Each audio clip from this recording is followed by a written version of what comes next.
Kalian pasti sering dengar berita kalau Malaysia ngaku-ngaku budaya Indonesia.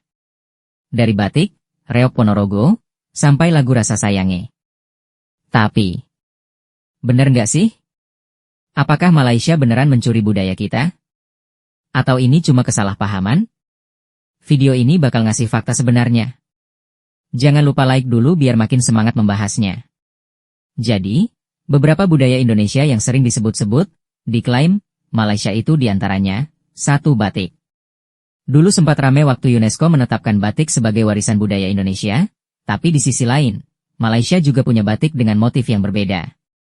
2. Tari pendet. Ini pernah muncul di iklan pariwisata Malaysia, bikin orang Indonesia marah. 3. Lagu Rasa Sayange. Dulu jadi jingle kampanye fisik Malaysia, padahal lagu ini udah ada sejak lama di Maluku. 4. Reok Ponorogo. Salah satu yang paling kontroversial karena Malaysia sempat mau mengajukannya ke UNESCO. Nah, yang jadi pertanyaan, apakah Malaysia benar-benar niat mencuri budaya kita? Atau ada hal lain yang terjadi? Kalian sendiri pernah dengar budaya lain yang diklaim Malaysia? Coba tulis di komentar, nanti kita bahas bareng. Kita harus ngerti dulu, Indonesia dan Malaysia punya sejarah yang erat banget. Banyak masyarakat Melayu di Malaysia yang asalnya dari Sumatera, Kalimantan, dan daerah lain di Nusantara. Jadi wajar kalau beberapa budaya itu juga ada di sana. Misalnya batik. Memang batik Indonesia yang paling mendunia, tapi Malaysia juga punya batik sendiri, dengan pola yang lebih sederhana dan warna-warna lebih terang.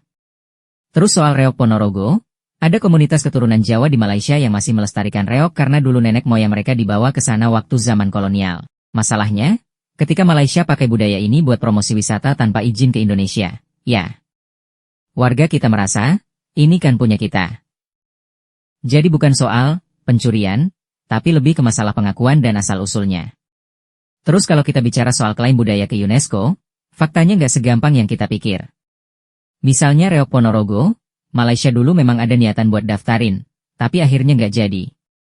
Sedangkan Indonesia sudah resmi mendaftarkan reok ke UNESCO tahun 2022. Dan buat lagu Rasa Sayange, meskipun populer di Indonesia, Malaysia berargumen kalau lagu ini juga berkembang di komunitas Melayu mereka. Tapi akhirnya, mereka berhenti pakai lagu itu karena protes dari Indonesia.